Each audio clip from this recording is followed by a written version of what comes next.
que estamos llevando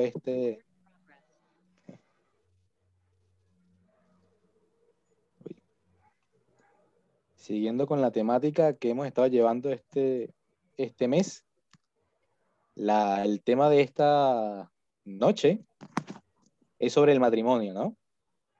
El matrimonio, respetar o amar. ¿Y qué nos quiso mostrar Dios también con el matrimonio, ¿no? Es lo que vamos a tocar en esta clase. Y vamos a empezar tocando varias perspectivas, ¿no? Perspectivas relacionadas al matrimonio. Pero antes eso me gustaría poder darle un pequeño concepto de lo que es matrimonio, ¿no? Matrimonio, como matrimonio se designa que es la unión entre dos personas. Se trata de un hombre o una mujer o personas también del mismo sexo, como hemos visto, que se establece mediante un rito religioso o a través de una serie de formalidades legales para mantener una comunidad de vida e intereses. Con tal, el matrimonio es una institución social que goza de reconocimiento jurídico y en consecuencia implica para los cónyuges una serie de deberes y también de derechos de carácter patrimonial y doméstico, fijados centros del derecho civil en cada país. El sentido fundamental del matrimonio es la constitución de una familia, de modo que otorga legitimidad a los hijos procreados o adoptados durante esta unión. Entonces aquí podemos ver que el matrimonio en sí es conformado, ¿no? por una unión entre dos personas. Es una institución legal y social que según las normativas civiles de cada país le caracteriza ciertos deberes y ciertos derechos a esta relación. Me gustaría poder, alguien que me lea esta cita, alguno de los presentes.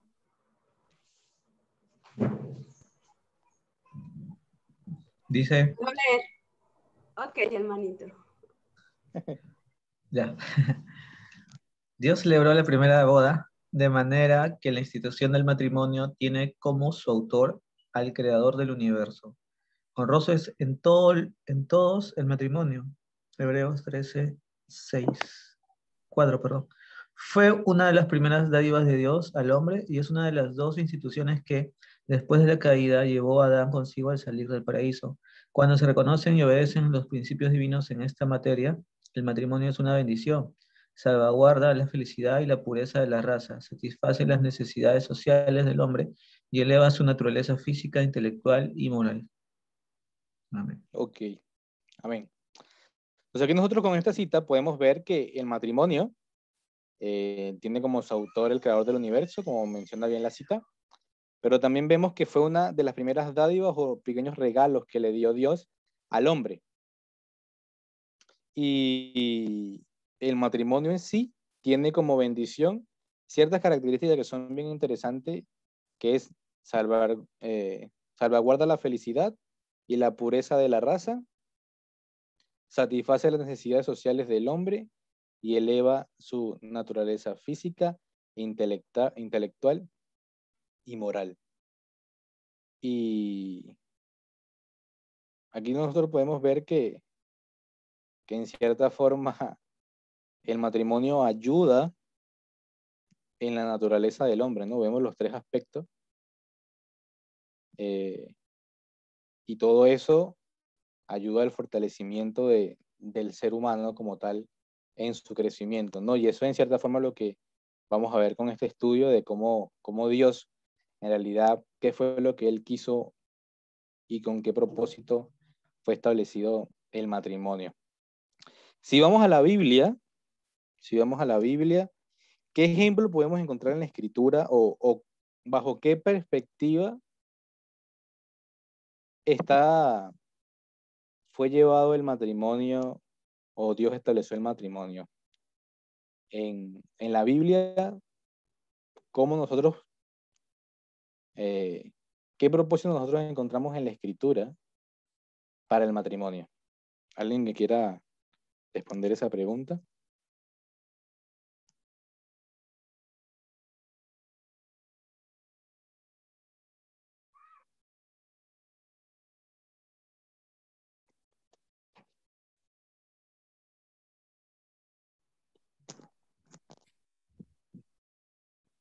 Nadie. ¿Cómo ustedes ven el matrimonio en la Biblia?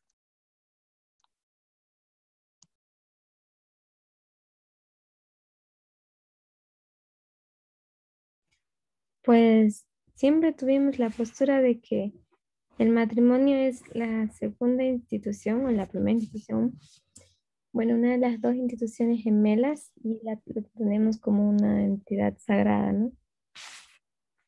Ya.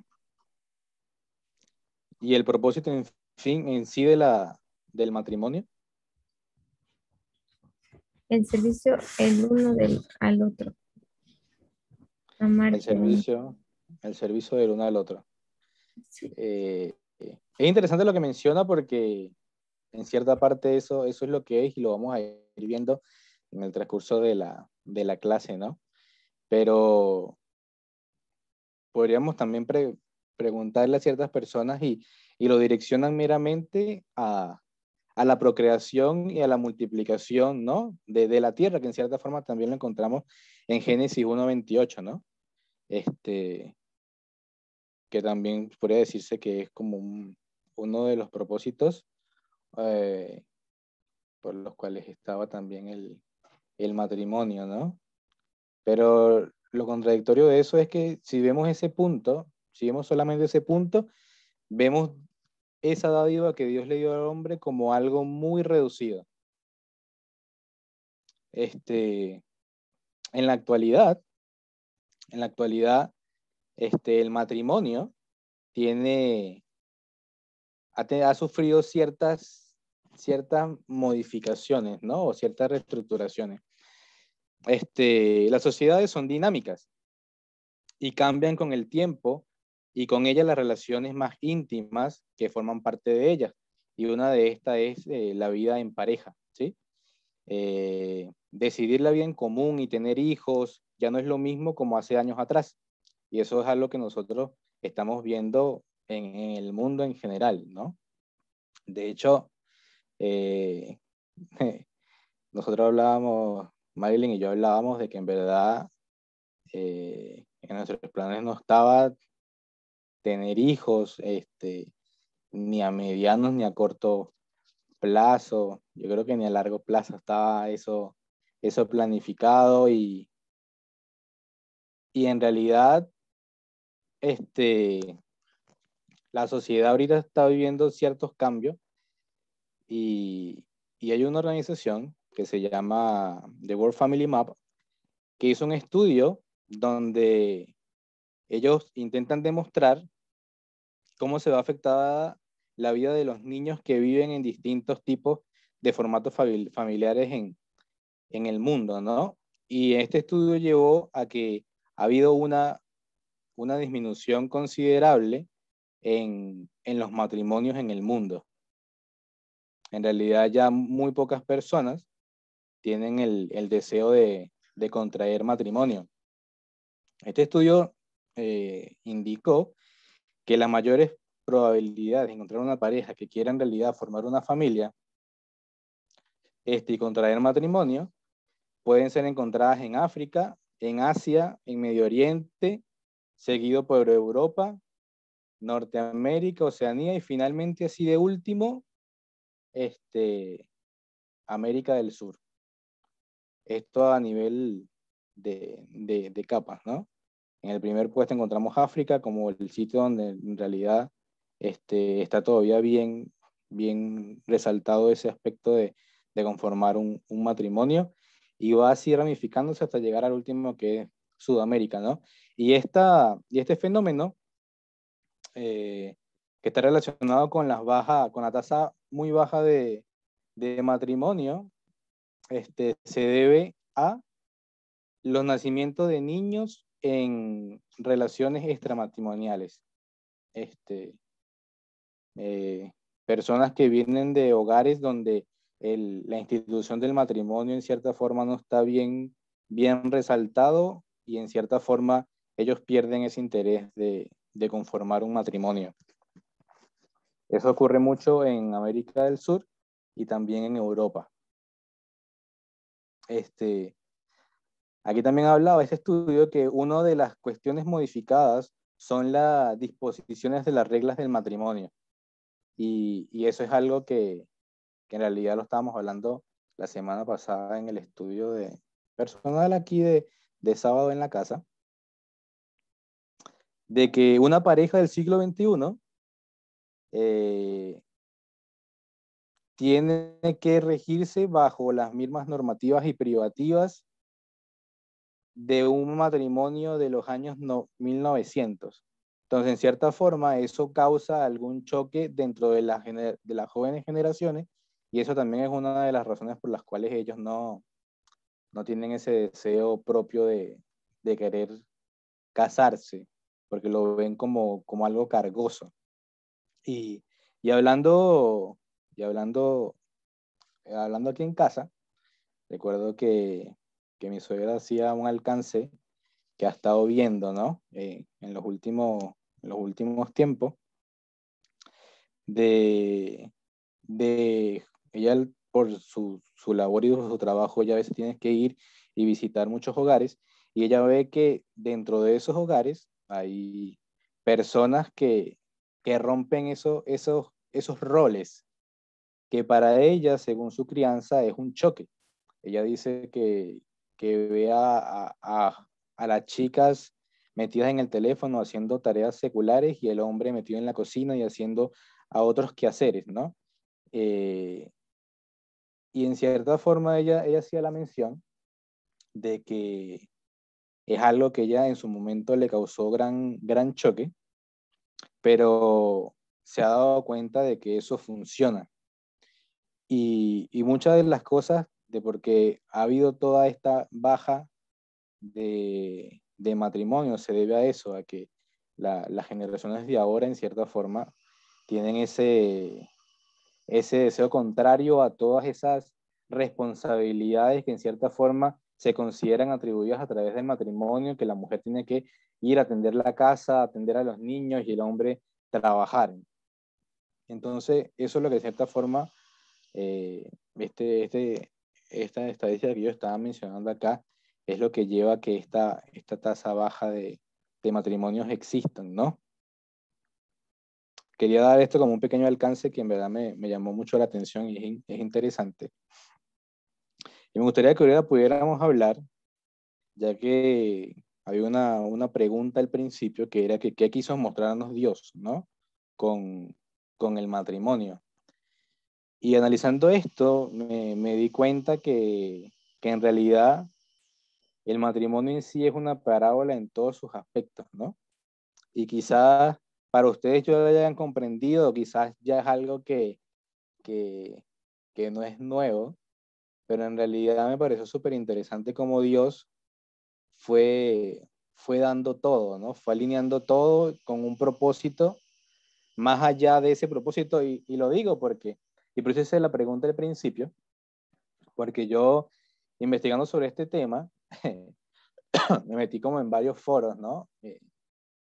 Y estaba revisando y muchas personas en el mundo cristiano, la mayoría obviamente conservadores, tienen ese ideal de que el matrimonio en cierta forma fue o está con el fin simplemente de la procreación y la expansión de la raza humana, ¿no? Que en cierta forma ellos acogidos a Génesis 1:28 tuvo su sentido en su momento, ¿no? Y forma parte de, pero no es el propósito en sí principal, podríamos decirlo así.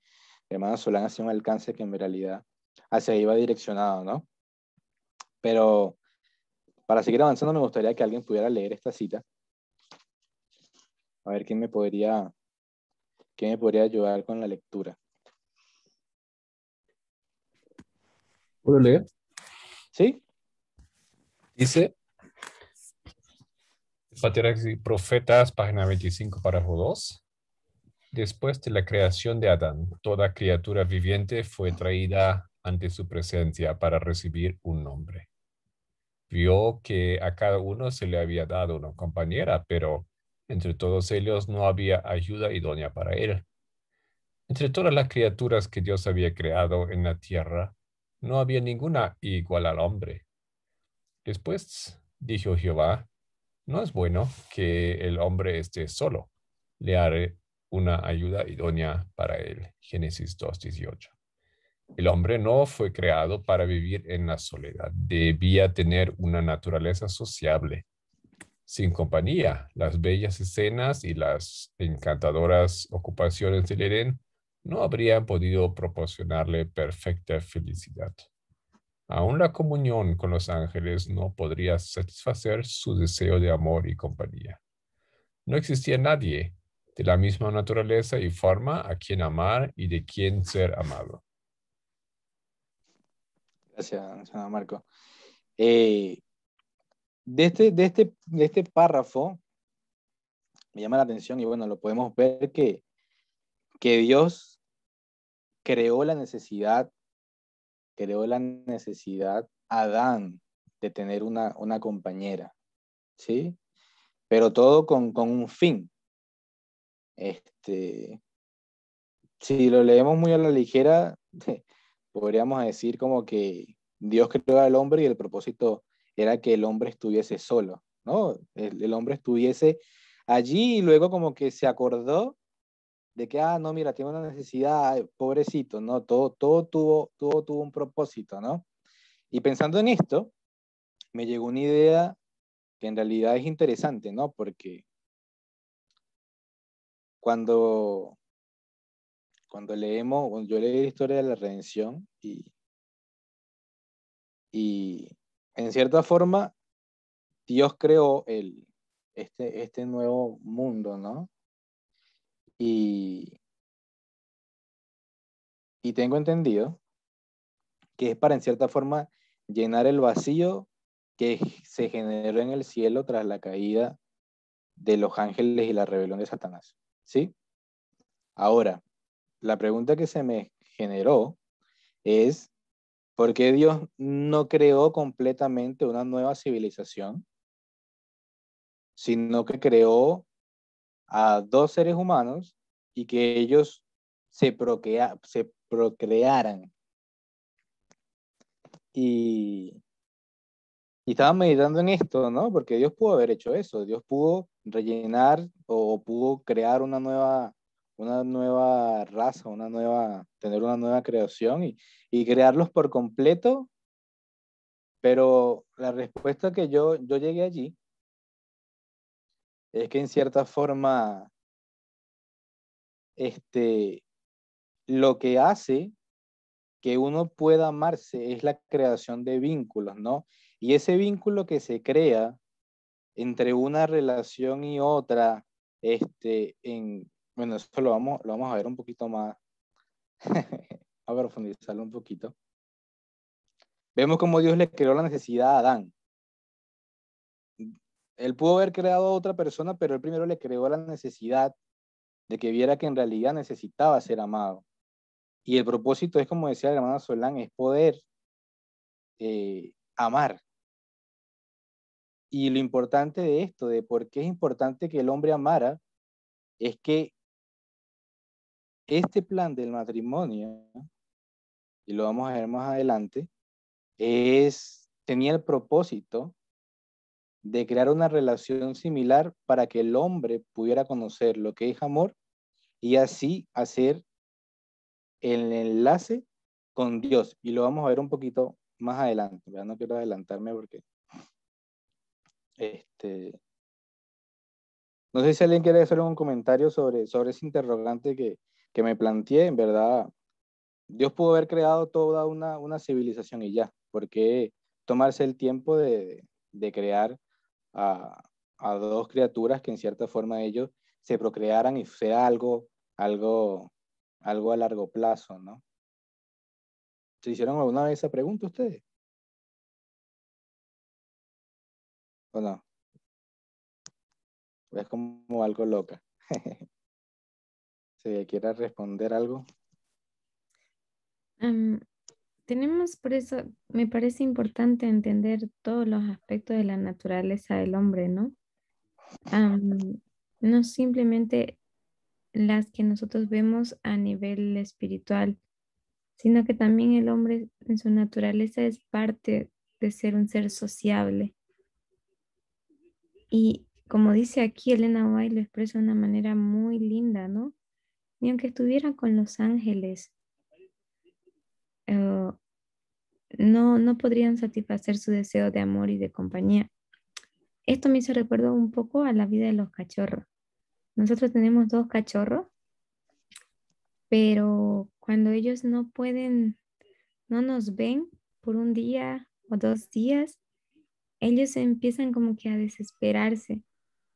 Y cuando te ven, ellos simplemente saltan y saltan y hasta llegan a ser a veces demasiado torpe, ¿no?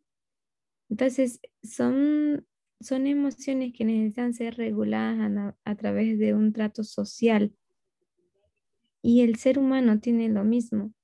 El amor es una fuente misma de amor para dar, como también al mismo tiempo es una vasija vacía que necesita de ser llenado del amor de otra persona.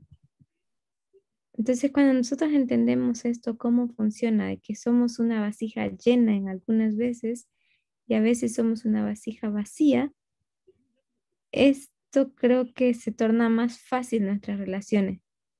Pero, por ejemplo, si les preguntas a una pareja completamente enamorada, ellos simplemente quieren darlo todo y no se dan cuenta que son también una vasija que necesita ser llenada. Cuando das, necesitas ser rellenado.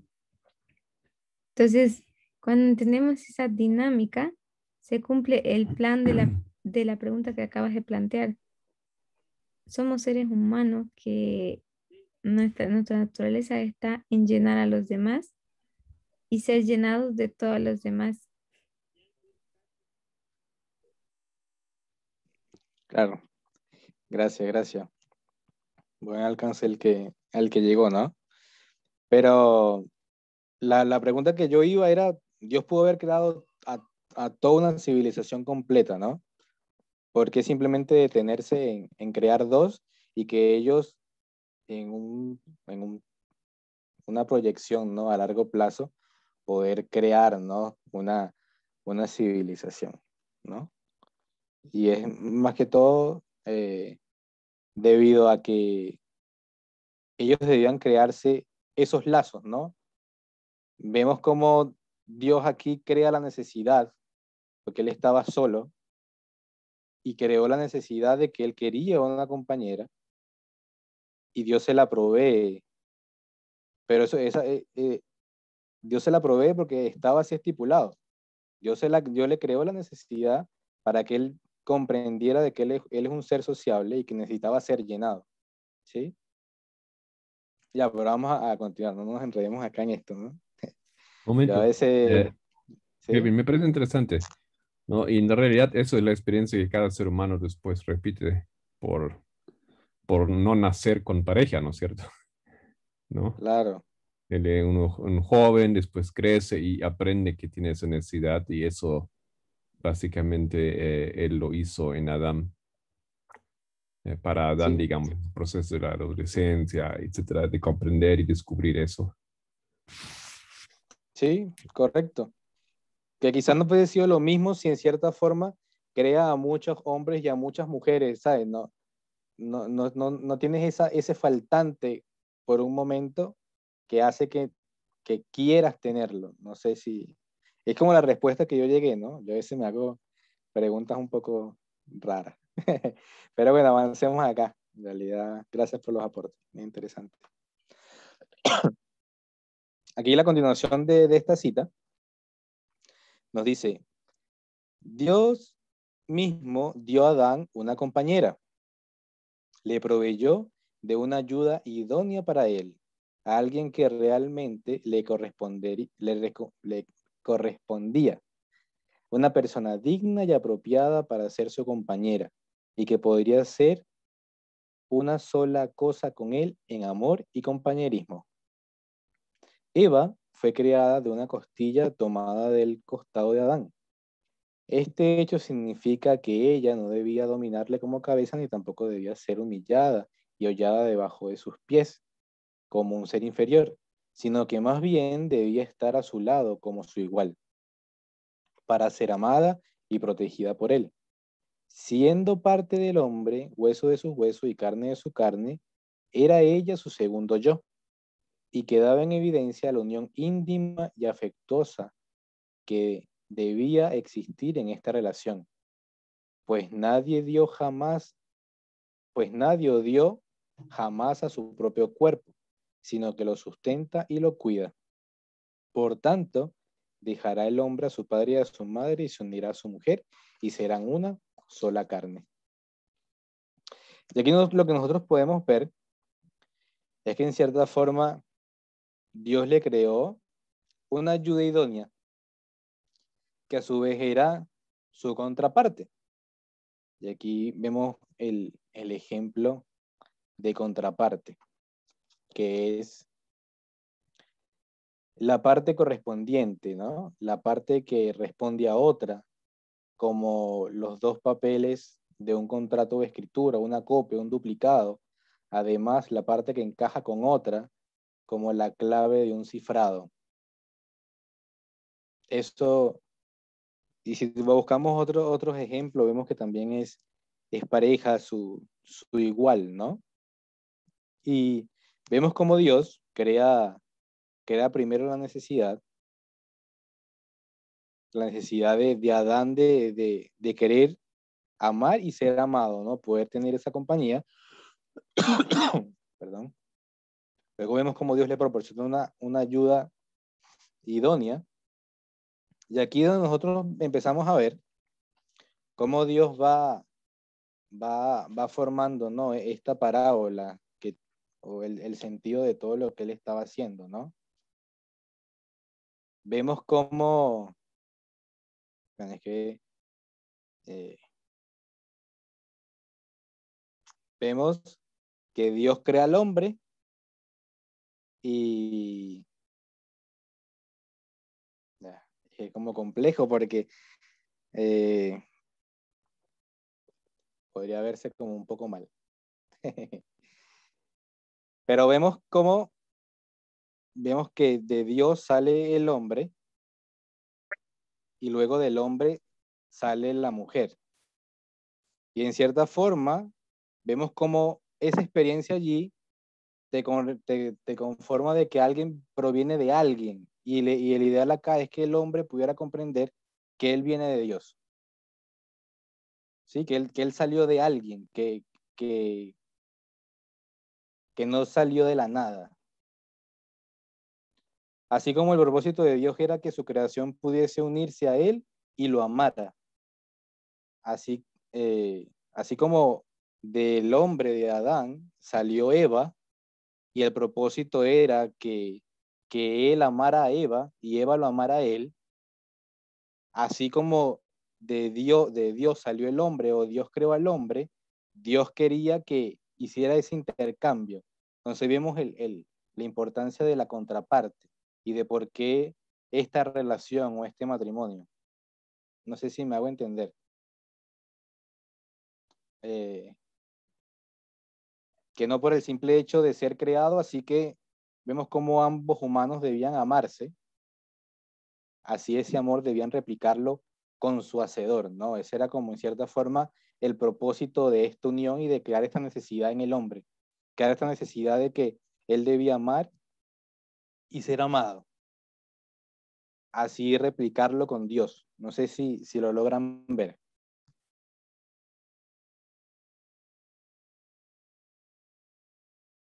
¿Sí o no? Si no, ¿sí? Micrófono abierto por allí. Sí, está clarito. Sí. Ah, gracias. Ok, entonces vemos cómo se conforma acá esta parábola, que es bien interesante. Como digo, esto no es algo nuevo, sino que en cierta forma Me pareció súper interesante. Pero ahora vemos cómo Dios replica esta parábola, o esta parábola tiene un sentido hasta después de la caída. Después del pecado, vemos cómo sigue esta parábola, pero bajo otras circunstancias y otras perspectivas. Por eso es que a veces leemos en espíritu de profecía la importancia de que el hombre, y ahí lo puede comprender, ¿no? Lo importante de que el hombre esté aferrado a Dios.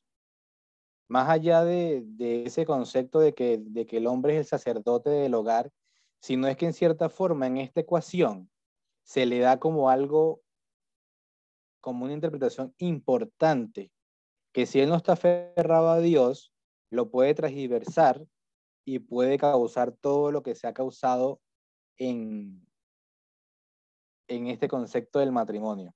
Porque nosotros vemos en la Escritura que la mujer es un símbolo de la iglesia, un símbolo de la humanidad, y vemos que el hombre es un símbolo de Cristo. Y vemos cómo Cristo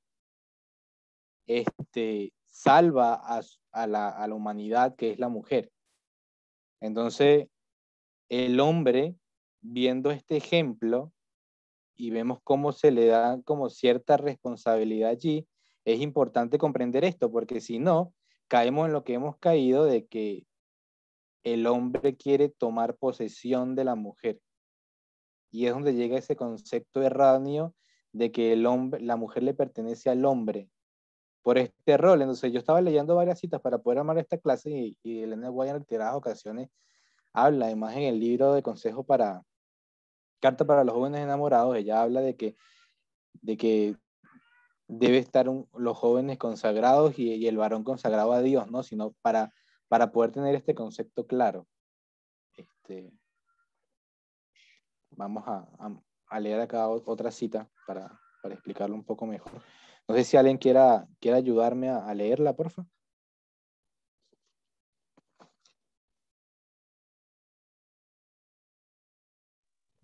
Puedo leer, pero hay ¿Sí? un cuadro que... Ahí lo moví.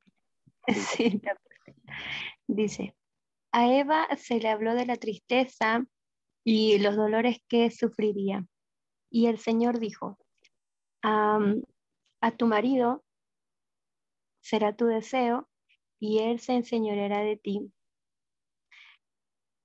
Y perdón, se me fue la imagen. En la creación, Dios le había hecho igual a Adán.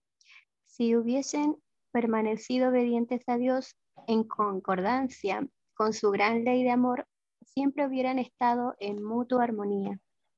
Pero el pecado había traído discordia y ahora la unión y la armonía podían mantenerse solo mediante la sumisión del uno o del otro.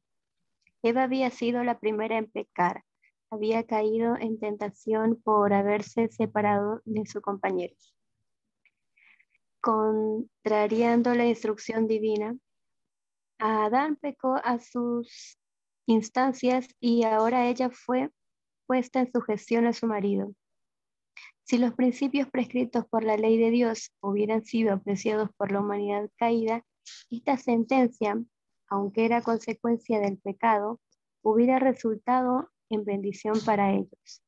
Pero el abuso de parte del hombre de la supremacía que se le dio, a menudo ha hecho muy... Esa partecita no puedo ver.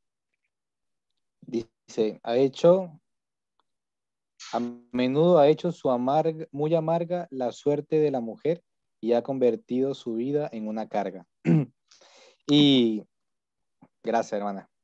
Y bueno, acá, como les decía, vemos acá una parábola. Si vamos al ejemplo que trataba de decir anteriormente, ¿no? La mujer es el símbolo de la humanidad. Y nosotros, en cierta forma, por el pecado, estamos en sujeción y en cierta forma nuestro deseo está sobre nuestro marido, que en este concepto vendría a ser Cristo, ¿no? Dios, y en cierta forma Él se enseñoreará de nosotros. No sé si lo logran ver. Y luego acá la parte final de este fragmento dice que este ejemplo, vemos acá que esto es una parábola, porque esto pudo haber sido una gran bendición, porque el ideal era que esta pareja, al vivir esta experiencia, pudiera esta experiencia referirlos al plan de la salvación, lo que estaba haciendo Dios. Pero luego dice acá, pero debido al abuso de parte del hombre de la supremacía que se le dio, a menudo ha hecho muy amarga la suerte de la mujer y ha convertido la vida en una y ha convertido su vida en una carga. Entonces, vemos que esta experiencia, esa parte de que ahora iba a estar el deseo en sujeción a su marido y que el marido se iba a sujetar a ella, era una parábola del mismo plan de la salvación, porque nosotros como individuos estamos viviendo esa experiencia. Nosotros nos sujetamos a Cristo, una dependencia de Él, y Él se enseñorea de nosotros. Entonces, ese concepto de parábola sigue vigente, entonces, pero se ha distorsionado debido a y eso lo menciono más adelante, pero en muchos escritos de Elena White y también en la misma Biblia hablamos sobre esos deseos de la carne que pervierten, ¿no? Y nosotros cuando leemos eso, llevamos nuestra mente directamente a lo sexual, que obviamente tiene parte, pero ese deseo de supremacía que en cierta forma vemos en esta cita, también son esos deseos carnales o deseos de pecado que en cierta forma no hacen que avance la obra. Dice, la humanidad tiene que estar sujeta a Cristo, ¿sí? Que es su esposo y va a rescatarla del pecado.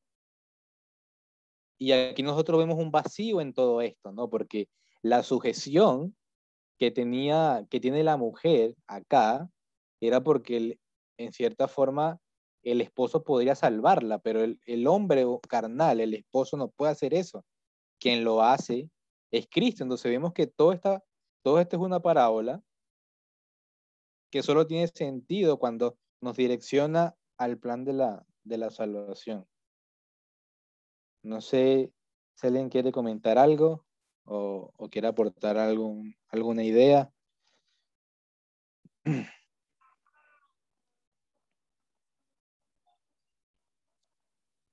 ¿Ninguno?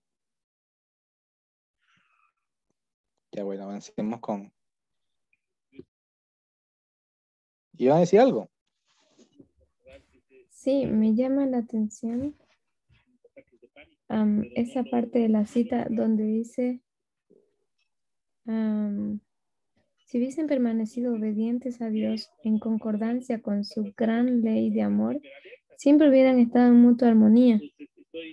Entonces, esto asociándolo un poco con ese castigo que recibió Eva, por decir así, la maldición, digamos, de tu marido será tu deseo y él se enseñoreará de ti. El error de Eva fue, nosotros decimos separarse, ¿no? Pero para Dios no fue ese su error. Dice que simplemente ella desobedeció el consejo, era de no comer el árbol. Claro. A nosotros podemos desgajarlo y tratar de justificar a Eva cuál fue y encontrar la manera de sobreculparla, digamos, ¿no? Pero en este error o en esta causa de la obediencia radica también su salvación. A través de esa ella puede revertir el mal. Pero ¿cómo creen que lo puede hacer? Ahora que ya está bajo esa maldición, digamos. Ya, disculpen, no entendí. ¿Puede Sí, repetir la cayó. pregunta?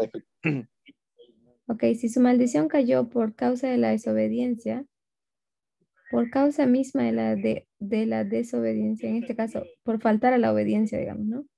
Y por Ujú. esto mismo, por esta misma razón y por este mismo medio, ella puede encontrar su escape. Pero ¿cómo es esto en la realidad? ¿Cómo se aplica? Es que todo esto se transmitió a toda la humanidad. Y ahí es donde entra de que todos, como ese símbolo de mujer, está nuestro deseo está en nuestro marido, ¿no? En Cristo. Y Él se enseñorea de nosotros, porque ¿cómo en cierta forma podemos nosotros volver a obedecer? ¿Cómo nosotros podemos volver a entrar en el carril? Ahí en cierta forma, porque aquí dice que lo que se había perdido es la armonía que había entre Dios y la humanidad. Y, y el proceso en el que estamos, de la salvación y nuestra experiencia con el Espíritu Santo y la obra de Cristo, es restaurar esa armonía trabajando al unísono con nuestra voluntad. Entonces allí es como se podría recuperar y es lo que en cierta forma se quiere y por eso que dice que esto es un ejemplo, una parábola, porque en cierta forma que Eva se sometiera a su marido, en qué iba a hacer que ella pudiera restaurar la falta. ¿La falta era con su marido o la falta era con quién? Con Dios. Claro, era con Dios. Entonces aquí vemos que eso era una parábola, un ejemplo para que esa relación, esa pareja, cumpliera un rol y su mente se direccionara a ese plan de la salvación, a lo que Cristo en cierta forma quiere, que es restaurar la armonía, ¿no? Entre la humanidad y Dios.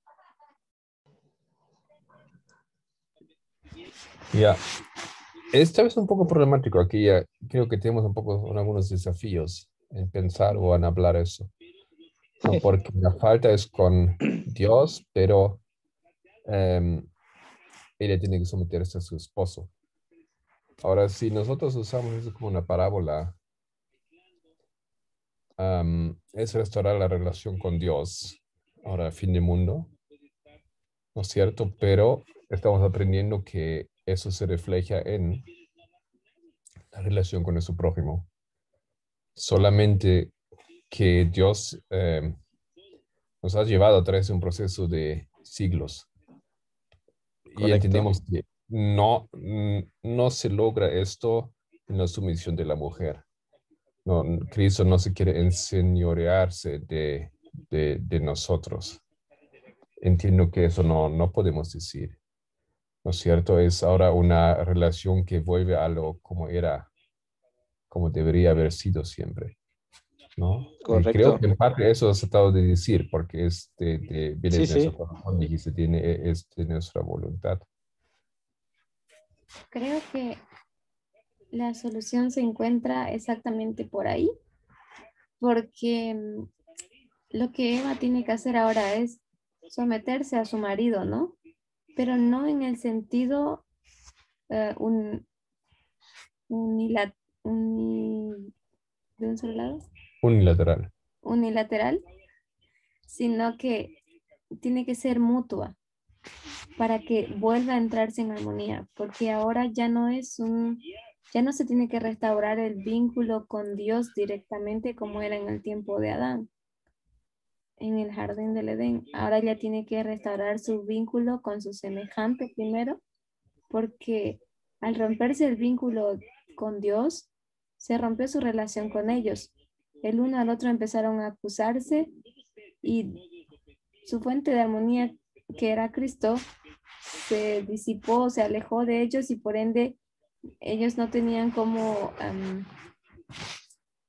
intuitivamente, digamos, manejar su relación de una manera armoniosa porque no tenían un ejemplo ya así directo como lo tenían antes, ¿no? De hecho, fue Claro. el instinto de supervivencia de Adán de empezar a defenderse y para defenderse acusó a la persona que amaba. Sí, Entonces, correcto. ahora, por ejemplo, para que eso se pueda restaurar, Eva se tiene que someter a él, pero si se quiere restaurar la armonía, tanto Adán también tiene que someterse a ella. Entonces, ahí se restaura el matrimonio. Veo. Claro, es que ahí dice que todo esto, la armonía puede restaurarse mediante la sumisión del uno o del otro. Y, Ujú. y es algo Mutuo. que, como usted dice, que no es unilateral, es mutuo. Es mutuo. Y es por eso que al final de la cita dice que, en cierta forma, esto que podría ser una bendición, porque el propósito era que se lograra la armonía primero en el matrimonio y luego, siendo la parábola esa, al restaurar esa armonía, obviamente vamos a poder restaurar la armonía con Dios. No se logra porque el hombre tomó una postura de supremacía, que no era el deber ser. El hombre nunca debió haber tomado esa postura de supremacía. Y eso fue lo que hizo que esta experiencia de la mujer fuese una carga, fuese amarga y no se lograra el objetivo como tal. Exactamente. Pienso que no fue Eva la que cometió el error de interpretar, digamos, o sea, ambos cometieron el error, pero pienso que el hombre cometió el mayor error de interpretar la maldición intentándose empoderar de ella, ¿no? No Correcto. entendieron el concepto de armonía. Ujú, tal cual. De hecho, avancemos en la siguiente cita que lo explica un poco también mejor. Vamos a correr esto para acá. Dice, Dios requiere que la esposa recuerde siempre el temor y la gloria de Dios. La sumisión completa que debe hacer es al Señor Jesucristo, quien la compró como hija suya con el precio infinito de su vida. Dios le dio a ella una conciencia que no puede violar con impunidad. Su individualidad no puede desaparecer en la de su marido, porque ha sido comprada por Cristo. Es un error imaginarse que en todo debe hacer con ciega devoción exactamente como dice su esposo, cuando sabe que al obrar así han de sufrir perjuicios su cuerpo y su espíritu, que han sido redimidos de la esclavitud satánica. Uno hay que superar al marido para su esposa. Es su redentor. Ya, uno hay que superar al marido para su esposa. Es su redentor. Y la sumisión que debe rendir a su esposo debe ser según Dios lo indicó, como conviene en el Señor. O sea, aquí lo explica un poco más, ¿no? Que el sentido de esa sumisión era era un tipo y era para con Cristo, ¿no? Pero la cita sigue, vamos a terminarla de leer, y dice, cuando los maridos exigen a sus esposas una sumisión completa, declarando que las mujeres no tienen voz ni voluntad en la familia, sino que deben permanecer sujetas en absoluto, colocan a sus esposas en una condición contraria a la que les asigna la escritura.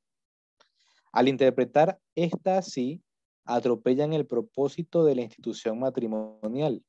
Recurren a esta interpretación simplemente para poder gobernar arbitrariamente, cosa que no es su prerrogativa. Y más adelante leemos, maridos, amad a vuestras mujeres y no seáis desapacibles con ellas. ¿Por, ¿Por qué habría de ser un marido desapacible con su esposa? Si descubre que ella yerra y está llena de defectos, un espíritu de amargura no redimirá el mal. Entonces aquí vemos lo que en cierta forma estábamos mencionando, que quien, quien falló en la interpretación de la Biblia, ¿no? Y ha hecho que este conflicto sea algo engorroso, ha sido el hombre en general. Y eso en todas las pruebas y en todos los ámbitos, ¿no? Porque el hecho de que esté en la escritura no significa que en cierta forma haya sido Dios quien puso eso en la boca, ¿no? Y yo haciendo mención a esto, voy a la maldición que hizo Noé a su hijo, que en cierta forma inició, ¿no? O lo que nosotros conocemos como la esclavitud. Y en realidad ese proceso de la esclavitud, esta postura ahora de sumisión de la mujer a tal punto de pensar que es un objeto y que es propiedad del hombre, que de hecho vamos a ver un poquito más adelante sobre esto, eso no sale de Dios. Eso obviamente el contexto social de la época llevó a hacerse estos planteamientos, pero no es como el plan original de Dios. Todo tenía un propósito, todo tenía un feeling y fue distorsionado en cierta manera por el hombre. Así, no sé qué otro comentario quieran hacer. ¿Qué les parece esta cita? ¿Algún comentario que quieran hacer? A mí me gustó una cosa que dijiste, y es que ese énfasis que pusiste en que el hombre fue quien más se equivocó. Y es cierto, porque si podemos ver el rol de la mujer intentó someterse, obedecer a su sujeción, ¿no? A su maldición, Claro. digamos. Pero, digamos, su error fue en su ignorancia, en no buscar una solución. Y me hizo recuerdo un poco a la historia de Job, porque estaba sufriendo, pero nunca, nunca buscó el porqué con Dios directamente. ¿Por qué al marido, digamos, no? Si yo me equivoqué con Dios, ¿por qué tengo que pagar con mi esposo, o con mi padre, o con los hombres que están cerca de mí, el error que yo cometí con Dios, digamos, ¿no? Si yo lo cometí con Dios, la angustia de mi corazón es como buscar que Dios me perdone. Entonces, digamos que la mujer entró en un estado de ignorancia por temor o por, no sé, cualquiera que haya sido su razón. Ahora, en Por base a aferrarse a la promesa, en cierta forma, aferrarse al mandato. exactamente. Pero lo interesante es que la mujer, Dios le dio un rol y ella tenía una función, porque como bien recalcaste, fue Adán quien fue creado primero y Eva después, pero Adán tenía que sentir una necesidad y él no, Sí. al empoderarse de ella, él no sintió nunca la necesidad de ella, porque se creía dueño de ella. Entonces ahí la armonía o los eventos dentro del matrimonio no pueden funcionar de manera correlativa, no corren en armonía, como en la visión de Ezequiel, por ejemplo, las ruedas, ¿no? Porque ambos están yendo en direcciones opuestas, Claro. en el sentido que jalan para intereses personales, digamos. Distinto. Mm. Correcto. Correcto. ¿Algún otro comentario? ¿Algún alcance que quieran hacer? Si no, vamos a proceder a la siguiente cita.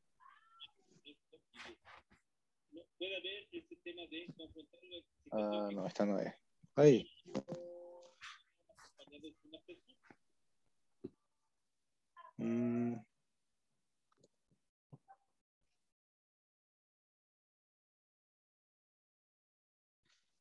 Disculpen. Se las leeré. Antes de empezar, mi hijo le dio a la lacto y creo que borró las diapositivas. Entonces se las leo, no importa. Aquí las tengo. Sabotaje. Sí, sabotaje. Esta cita está en Hogar Cristiano, página 99, párrafo 2. Y dice, la esposa ha de respetar a su marido. Él ha de amar y apreciarla a ella. Y así como los une el voto matrimonial, su creencia en Cristo debe hacerlos uno en Él. ¿Qué podría agradar más a Dios que el ver a los que contraen matrimonio procurar juntos aprender de Jesús y llegar a compenetrarse cada vez más de su espíritu? Leyendo esta cita, hubieron dos cosas que me llamaron la atención. Y una de ellas es que dice que las esposas deben respetar a sus maridos. Y yo me hacía la pregunta, ¿sí? ¿Por qué no dice que las esposas amen a sus maridos, no? Sino dicen que las esposas respeten a sus maridos. ¿Qué opinan de esto, no? Me gustaría oír sus comentarios primero y luego yo les comento lo que llegué a comprender. ¿Por qué piensan ustedes que dice esto? Es igual se repiten en Efesios 5. Hace este llamado que las mujeres deben respetar a sus maridos y el hombre ha de amarlas y apreciarlas.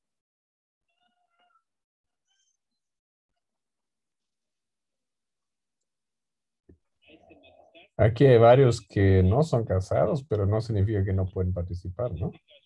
Tienen que, Claro. que se van a casar.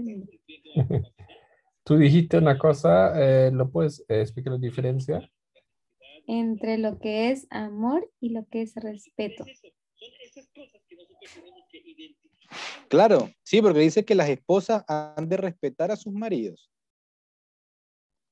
Dice eso, ¿no? Y luego dice que el marido debe amar. Entonces, ¿cómo hace esa separación allí? Y eso me llamó mucho la atención. No sé qué les parezca a ustedes. ¿O lo ven normal? ¿Pero no conoces la diferencia? Sí, Entre sí la conozco, pero me gustaría que pudieran... Yo les puedo dar acá las diferencias, claro, el significado. Ok, pregúntenmeles a uno de los que nos están siguiendo, hermana Edita. Ya he escuchado ese nombre. Ok. Bien, feliz sábado, hermanos.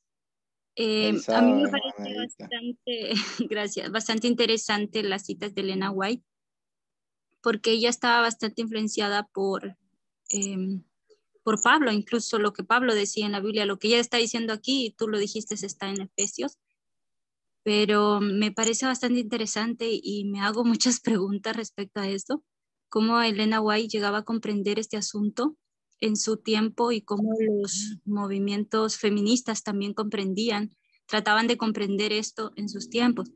Para mí, eso de que ella dice respetar y hace esa diferencia entre el hombre y amar, el respeto va como por el lado de sumisión. Quizá pienso que lo dice de otra forma, o sea, no sométase, pero respete, porque ¿qué es respeto? O sea, más allá de lo que significan las dos palabras, que pienso que es necesario, ¿no? Respeto y amor entre la pareja.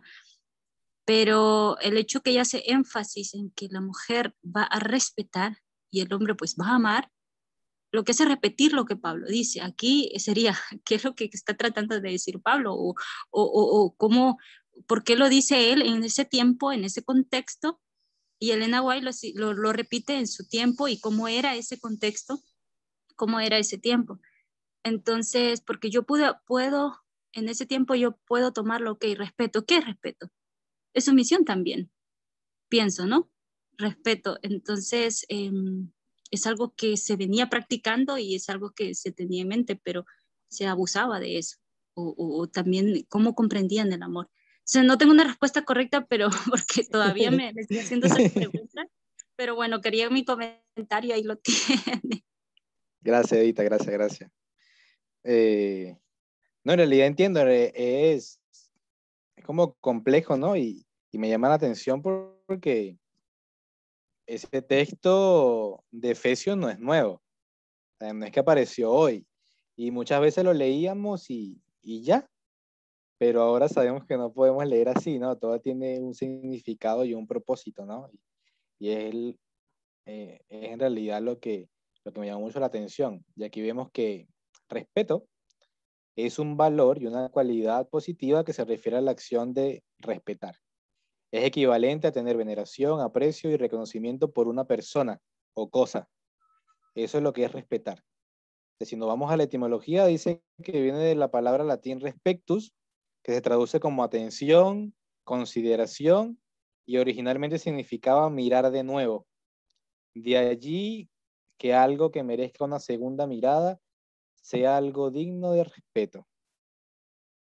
Se dice que el respeto es uno de los valores morales más importantes del ser humano, pues es fundamental para lograr una armoniosa interacción social. Y esto me llama la atención porque habíamos dicho que la mujer rompió la armonía. Y cuando me refiero a mujer, quiero que lo vemos en el ámbito de parábola. Mujer somos todos, ¿no? No hay armonía con Dios, ¿no? Y debe haber esta restauración de la armonía. Y para eso se requiere respeto, ¿no? Y otro de los alcances que pude hacer referente a esto es que en cierta forma en los matrimonios, por lo menos en los matrimonios en esa época y en esa cultura o en ese contexto social, eran matrimonios arreglados, ¿no? Y por ser matrimonios arreglados, prácticamente que se veían cuando se casaban. Entonces, ¿cómo iba a generar en ella ese amor, ¿no? Sino que en cierta forma ella debía mantenerse en un estatus de respeto, porque investigando un poco más sobre esto, el respeto puede ser unos pasos para llegar al amor. Entonces yo le doy esta connotación,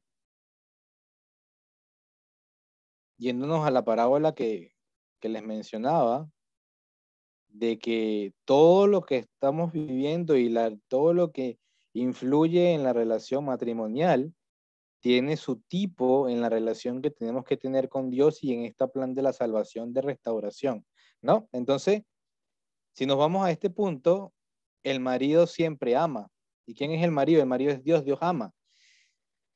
Y el marido, si nos vamos a lo terreno, el marido, si nos vamos a lo que es amar, no es simplemente es un sentimiento, ¿no? Sino es esa responsabilidad que tienes en afrontar este compromiso y ahora tú tienes que hacerte cargo y cuidar de esta relación. Entonces, aquí es donde yo comprendo que cuando dice que la mujer debe respetar es porque está en esta transición de poder conocer qué es amar y llegar a amar, y el hombre como tal debe tener ese rol de cuidado, ¿no? Y esto tipificado en lo que es Dios, ¿no?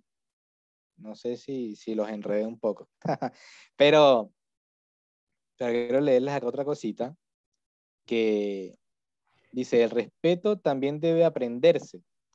Respetar no significa estar de acuerdo en todos los ámbitos con otra persona, sino que se trata de no discriminar ni ofender a esa persona por su forma de vida y sus condiciones, siempre y cuando dichas decisiones no causen ningún daño ni afecten o irrespeten a los demás.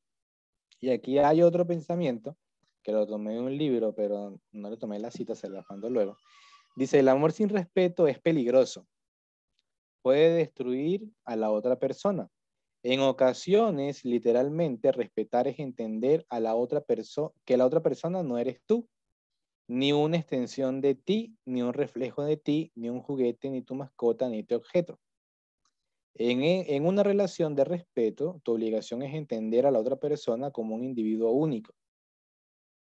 Aprender a engranar tus necesidades con las de ella y ayudarla a lograr lo que quiera lograr. Tu tarea no es controlar a la otra persona ni tratar de que cambie en su sentido como tú deseas y que ella no. Entonces, el respeto respeto es algo que es importante en lo que es el amor. Porque si no hay respeto en ese ámbito, puede ser algo destructivo, puede llegar a ser algo posesivo. Y que en cierta forma quiera cortar la individualidad de la otra persona. ¿Quieren comentar algo acá? Sí, si estudias la palabra amar y respeto dentro del verso, es un quiasma, es un espejo, porque dice, respetar significa esto que dijiste, llegar a amar, ¿no? O sea, amar. Ujú. Amar significa respetar. Entonces estamos trabajando con el mismo verbo, pero está invertido. Y eso es interesante porque una vez un pastor predicó, pero estoy pensando a cuestionarme muchas cosas de eso. Pero decía, la mujer tiene por la naturaleza el amar y el hombre tiene por naturaleza el respetar. La caballerosidad está, digamos, en el hombre, ¿no? Esa es su naturaleza, digamos, ¿no? El hombre puede estar ofendido con una mujer y no necesariamente va a ofenderla directamente. Tiene que, como se dice, colmársele bastante la paciencia antes de que él estalle, ¿no?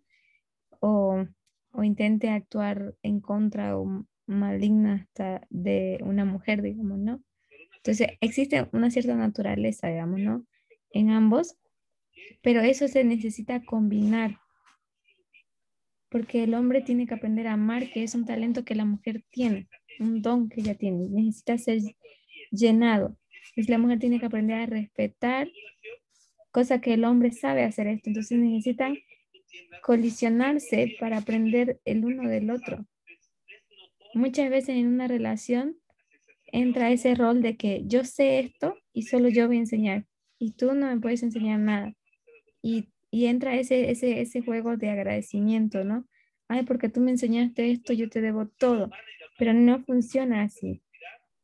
Cuando se tiene ese concepto, entonces se torna en una relación posesiva de cualquiera de los que se someta, digamos, ¿no? Hacia Claro. cualquiera. Pero esto es lo que Cristo nos está enseñando.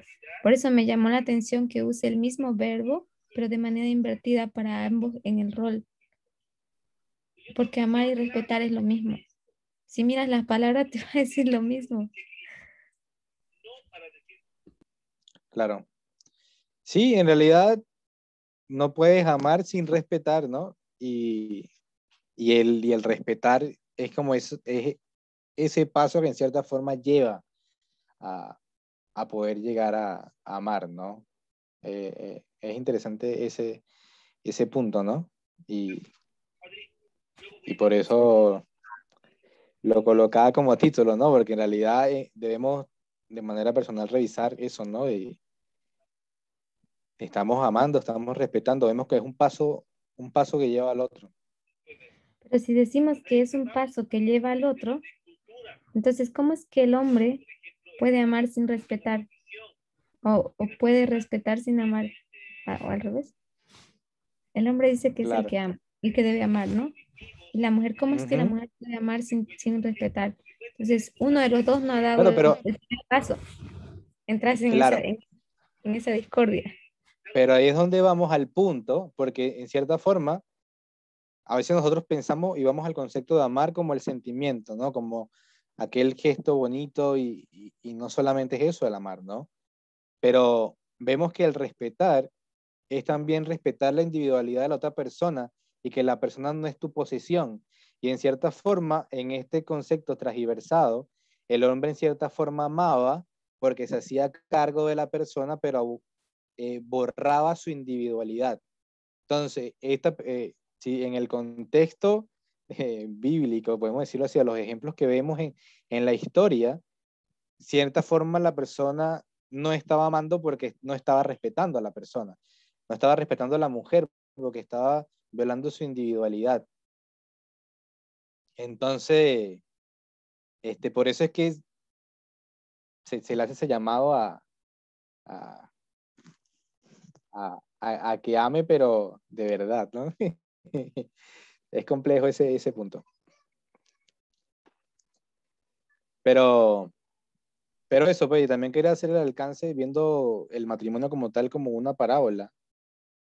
Este, de que, por eso digo que el respetar es un paso a amar, yéndonos a ese ejemplo, ¿no? Ese ejemplo de que la mujer en este sentido, cuando iniciaba esta relación matrimonial, ella en realidad le tocaba era cumplir ese rol de respetar hasta el punto de llegar a poder amar a su marido, ¿sí? Pero el marido en este punto, él ya debía, en cierta forma, ya amar porque tenía que asumir ciertas responsabilidades.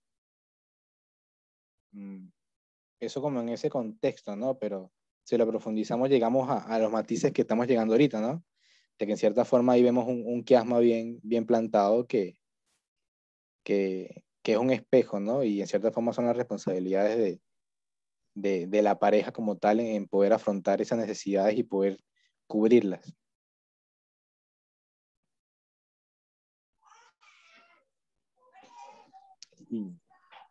Y para eso quería leerles acá, si llegan a hacer otro comentario, lo pueden hacer mientras busco acá la cita que sí estaba, que no me la borraron.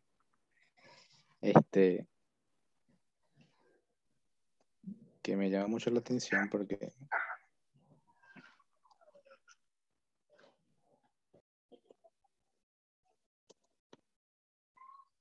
aquí, que dice, la única verdadera es la obra de años. La unión verdadera es la obra de años, disculpe. Por mucho cuidado y prudencia con que se haya contraído el matrimonio, pocas son las parejas que hayan llegado a la perfecta unidad al realizarse la ceremonia del casamiento. La unión verdadera de ambos cónyuges es obra de los años subsiguientes. Y vemos que es un proceso. Esta relación matrimonial es un proceso que va y tiene como propósito poder llegar a lograr esa armonía primeramente como individuos, como pareja, y así a su vez comprender. Recuerdo en la clase bautismal cuando tocamos el tema de la santificación que vimos que también la santificación es algo que no es de la noche a la mañana, es una obra progresiva.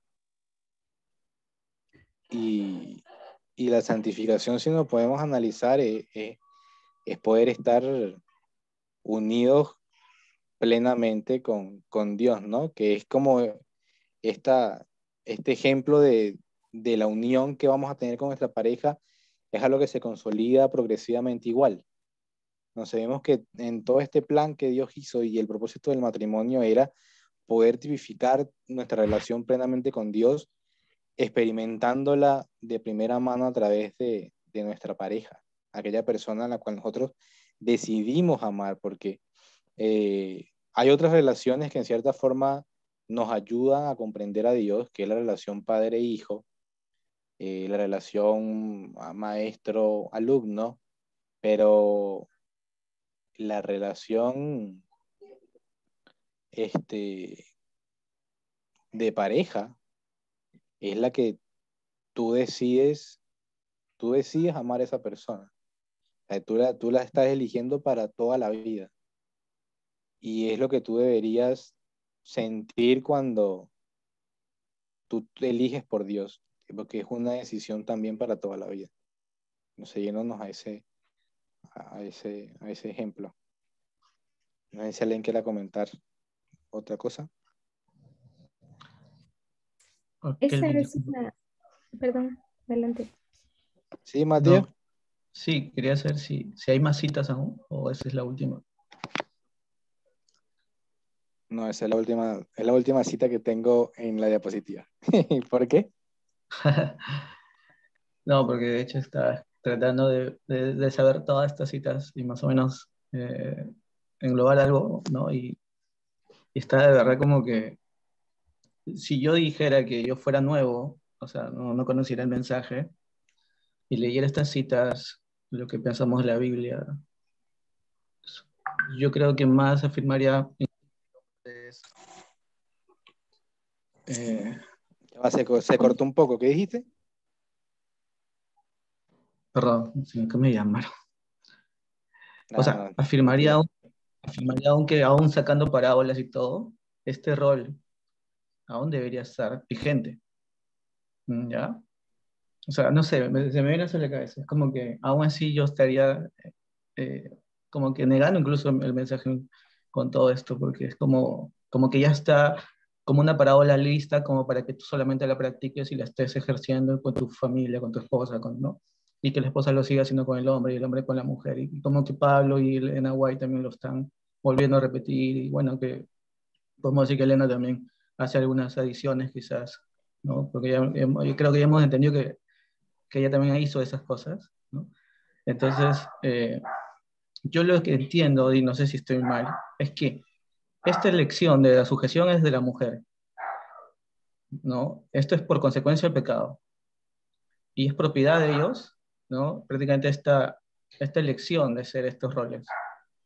Lo que yo veo es que los profetas, o Pablo o Elena, están hablando también sujetos a eso, ¿no? Entonces, como dicen, ¿no? De acuerdo a la dispensación, ¿no? Y cada cierta dispensación hay más luz y hay más luz, ¿no? Y y yo veo que no, que al final, ya en esta última dispensación, el cambio de la igualdad hace que todas estas citas nos enseñen algo más incluso de la parábola, que es que no es exactamente lo que tenemos que hacer, como estaban haciendo ellos en ese tiempo, sino que hay un cambio más, ¿no? Y que deberíamos, como dice, ¿no? Ver eso y aplicarlo en favor de que el hombre y la mujer estén al mismo nivel, ¿no? Como estuvieron Adán y Eva, ¿no? Que estaban obviamente siendo iguales. Creo que hay una cita también que lo dice Claro. claramente, ¿no? Porque si después pasamos después pecado, ya prácticamente viene, como dice, un sistema heteropatriarcal, como lo dicen, ¿no? Entonces, eh, ya ahí los demás siguen diciendo eso, ¿no? Entonces, prácticamente es como una repetición que eso, si yo lo dijera así, toda esta cita lo repartiera, casi todos me dirían, bueno, entonces acá no hay nada, o sea, que podamos decir en cambiar esto, ¿no? ¿No? Entonces, no sé si eso es lo que yo, Claro, sí, lo que yo percibo, ¿no? Pero claro, obviamente al analizar más así, como ahorita lo hemos estado haciendo, ahí sí se ven más cositas, ¿no? Como dice, como que te van dando a entender esa igualdad que se tiene que dar, ¿no? Como el último quiasmo, ¿no? Que se vio y todo lo que se ha estado viendo.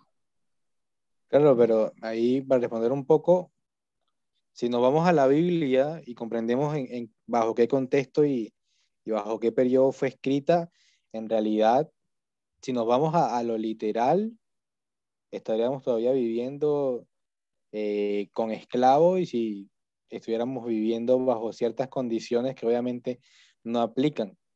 Y en cierta forma, si nos vamos a una lectura literal, estaríamos diciendo que entonces la Biblia es falsa, porque es a lo que no estamos cumpliendo ahorita.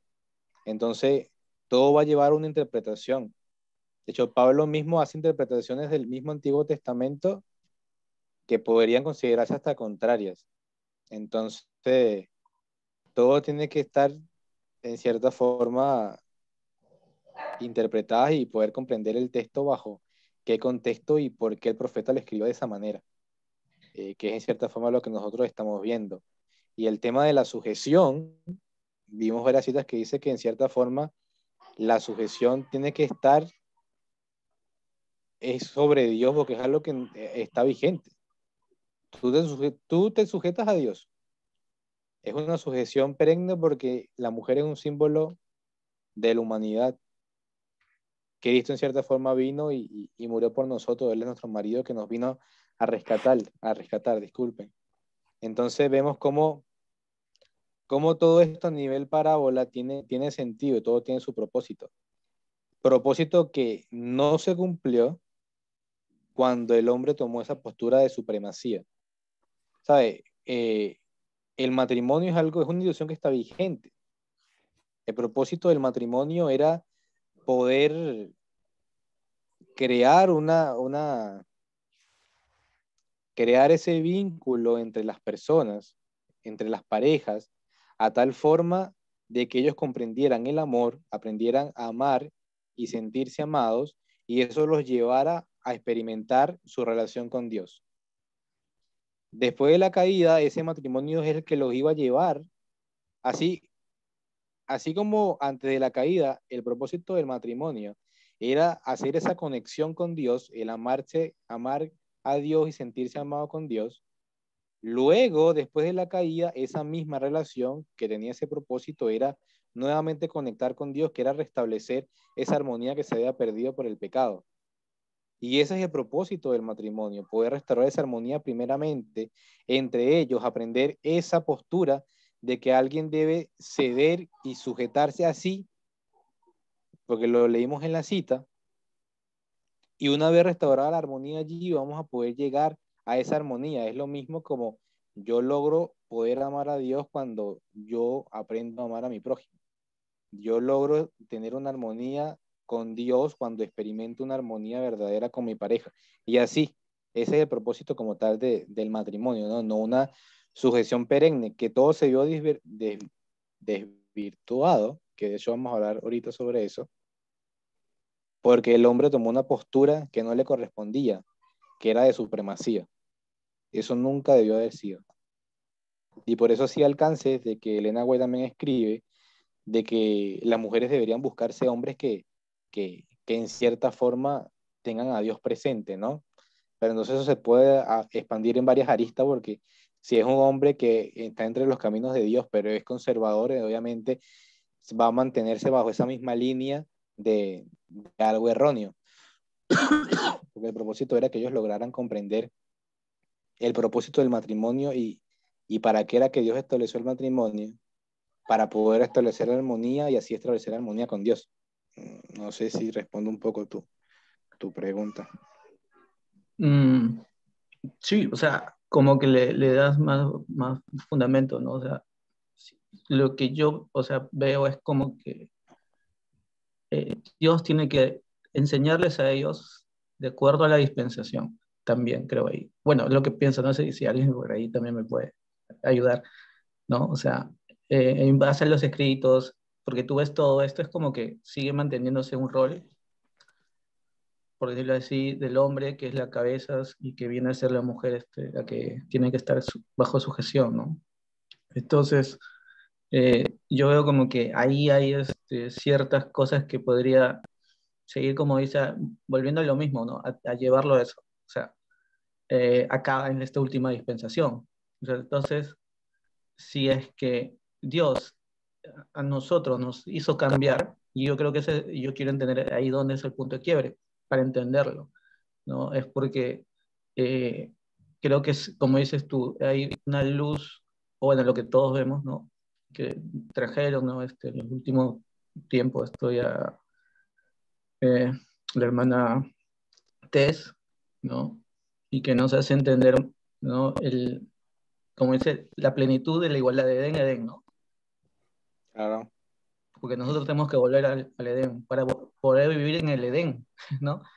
Entonces, como dice, si no ponemos por encima el Edén, creo que toda la historia nos jugaría en contra, mejor dicho, porque no habría, como dice, algo muy claro que nos haga ver que hay un cambio en sí. Sí, ¿No? correcto. Nosotros quitamos la línea de progresión y en verdad todo lo que creemos no tiene sentido. Porque, Claro. Ok, gracias. vale. Gracias. A mí me gustaría hacer un último comentario en la última cita que tú pusiste. Dice que la unión en el matrimonio es un trabajo que se da en los subsiguientes años. Y digamos, es toda la vida de casado, ¿no? Cómo se da, se Claro. desarrolla esa unión. Y hay días o hay temporadas donde es frágil, y temporadas donde es muy fuerte, temporadas donde es muy dudosa, temporadas donde está clara la cosa. O sea, es muy inestable esa situación. Pero me hizo recuerdo mucho a la línea del de la santificación, porque también la santificación es un proceso de toda la vida, ¿no? Claro, Entonces, imagínate si convivir con una persona todos los días y que después de, no sé cuánto dura el matrimonio, normalmente 25, 30, 40 años, depende de lo que dure, fallaste, fallaste y no lograste establecer un vínculo con esa persona, tenlo por seguro que en 2, 3 meses con un amigo que tengas jamás establecerás un vínculo. Si los años no te enseñaron una experiencia positiva, así será tu experiencia con los demás y tu experiencia con Dios.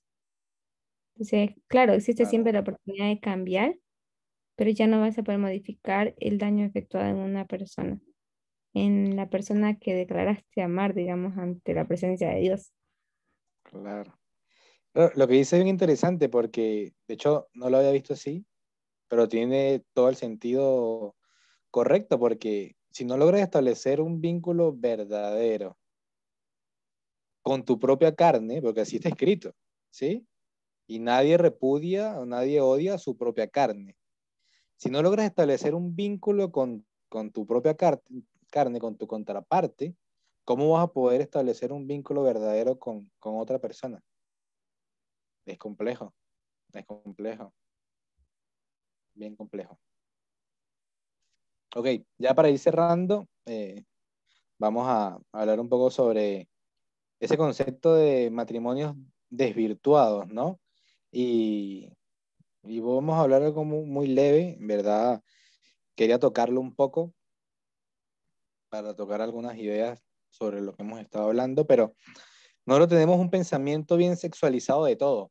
De hecho, Matías Blackwood hacía también referencia sobre esto en sus presentaciones, porque en realidad todo lo sexualizamos y pensamos que todo el matrimonio funciona simplemente para eso, ¿no? Y yo creo que ahí es donde caemos en varias trabas, ¿no? Que no nos dejan avanzar, ¿no? Y pensamos que el emblema del matrimonio es desvirtuado cuando el hombre se entrega a sus pasiones animales y simplemente lo atribuimos a sus pasiones animales sexuales. Pensamos que todo va direccionado a lo sexual cuando en un matrimonio, de hecho, si profundizamos, todas esas relaciones o esas entregas a pasiones animales, en cierta forma, el trasfondo de todo eso es la supremacía del hombre contra la mujer, ¿no? Hay acciones que están como tildadas como actos laxivos y pecado en espíritu de profecía y en la Biblia, pero se debe a que es el predominio o la postura supremacista que tiene el hombre sobre la mujer a la hora de hacer estas relaciones matrimoniales, ¿no? Entonces, todo lo sexualizamos y en parte, obviamente, sí aplica, no es que hay que quitarlo, pero no es el todo, no es el todo, ¿no? Y cuando analizamos el propósito del matrimonio en sí, como lo hemos estado viendo últimamente sobre para qué Dios estableció el matrimonio, qué nos quiso enseñar Dios con el matrimonio, este, nos damos cuenta de que el matrimonio es desvirtuado cuando existe abuso hacia la mujer, cuando no se trabaja en un consenso matrimonial de respeto y de unión verdadera. Ahí es donde está desvirtuado verdaderamente el matrimonio, cuando hay abusos y cuando en cierta forma no se trabaja en poder lograr amarse, porque ese en realidad es el propósito principal de lo que es el matrimonio, ¿no? Y si comprendemos esto, y si no llegamos a comprender de que esto tiene este propósito y su fin es que en un momento podamos llegar a amar a Dios de manera verdadera, esto nos lleva a algo, ¿no? Y es por eso que también encontramos algunas dificultades al poder, cuando tocamos el tema de los matrimonios de personas del mismo sexo, porque vemos todo bajo una postura sexualizada. Y no es así, entonces estaríamos en cierta forma privándole esta dádiva, como leímos en la cita principal, a estas personas, a estos individuos, por nuestra comprensión un poco cerrada de la misma escritura, porque todo lo vemos con una mente sexualizada y con principios un poco extraños, ¿no? Por ese punto quería tocar eso, ¿no? De que verdaderamente un matrimonio se desvirtúa cuando dentro del matrimonio hay abuso y, y no, y no se direccionan ambos individuos y no trabajan en el propósito de poder lograr amarse de verdad y sentirse amado. Para ver, ¿alguien quiere comentar algo? ¿Te va a avanzar? No. ¿No? Ya, perfecto. Una de las cosas que me llamó la atención cuando estaba viendo esto, que aquí vemos en realidad el contexto en el cual estaba la sociedad sumergida en el tramo donde muchos profetas escribieron. Y es cuando habla sobre el adulterio. Y según su contexto, escribe Nilka en un libro que es llamado La Biblia de J. Aria. Él explica que las relaciones sexuales con personas solteras no se consideraba adulterinas, sino en el caso de la mujer, nunca en el caso del marido. Esta mentalidad jurídica se basaba en la idea de que la mujer era propiedad del marido y que por lo tanto el hombre que invadía el matrimonio ajeno cometía delito contra la propiedad. Y me llamó mucho la atención esto porque en cierta forma era considerado adulterio porque estabas tomando la propiedad de otro hombre. Me llamó la atención esto porque es algo muy, muy loco llegar a pensar de que en cierta forma las mujeres eran consideradas objeto, eran propiedad de un marido y cuando lo vemos así, como hablamos con Matías, ese no es el pensamiento, ese no es el propósito de que Dios quería, que la mujer asumiera un rol de objeto, de propiedad. Y ahí vemos en cierta forma que hay una postura supremacista del hombre que en cierta forma transgiversó los lineamientos y el propósito de Dios y se entregó a sus pasiones y quiso aferrarse a ellas en su deseo de querer tener poder. Y ahí es donde vemos cómo se ramifica con el pasar de los años todo el abuso que han existido en contra de las mujeres, ¿no? Y bueno, ya para finalizar, el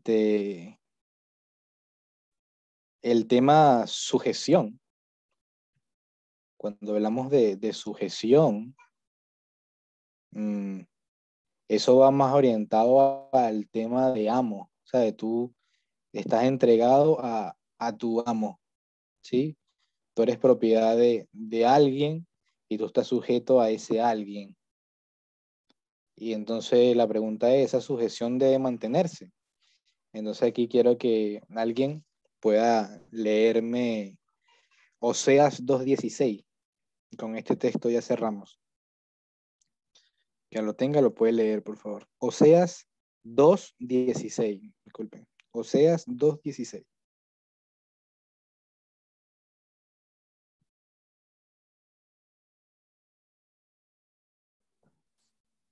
Ok. Leo. Ya. La traducción, la palabra. 2:16 dice, pero he aquí que voy a sacudirla, la llevaré al desierto y la hablaré al corazón. Y le hablaré al corazón. Oseas 2:16. ¿Sí? ¿En serio? Yo tengo otra. A ver, mientras tanto miro otra Biblia, pero... Yo tengo el texto. Ya, lea, porfa. En aquel tiempo, dice Jehová, me llamarás Ah, Ishi, y nunca más me llamarás Baali. ya. Aquí Ishi significa marido. Entonces aquí está diciendo Dios que en ese momento, en ese tramo, se dejará de llamar, se le llamará Ichi, que es marido, contraparte, pareja, igual. Y más nunca le llamarás Baali, que Baali es amo. Y amo es persona que tiene a otra trabajando para él o bajo su autoridad y dominio. Es dueño o propietario. Entonces, también dentro de los lineamientos de Dios no está tener esa postura de amo, ¿no? En realidad el vínculo que quiere Él con nosotros es un vínculo establecido por el amor.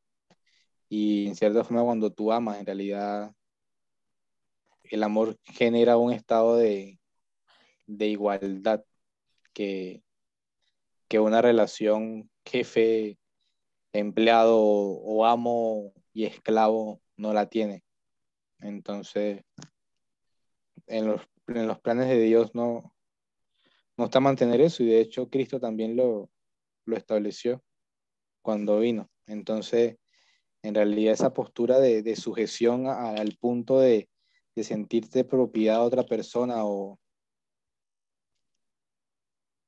que se te viole tu individualidad, en realidad es contrario a lo que Dios quiere en su principio, porque si Dios quisiera violar tu individualidad, nos quitará nuestro libre albedrío y nos hiciera autómata y ya resolviera todo el conflicto. Entonces, no está en el plan de Dios en cierta forma tener personas así. Bueno, esa era mi presentación. Espero les haya sido de provecho. En realidad me ayudó mucho. Vieron cosas que me llamaron mucho la atención. Espero ustedes también. Y bueno, si tienen algún comentario, si no, procederemos a orar y quedaríamos despedidos. Una cosita, Milka mencionaste que escribió una Biblia, ¿no? Algo así, ¿sabes? No entendí No, esa, no no, entendí esa parte. ese es un libro.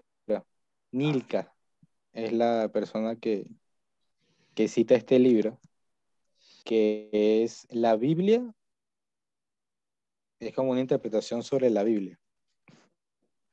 Es un Ah, libro ok. que se llama la Biblia. Es como de interpretaciones de la escritura.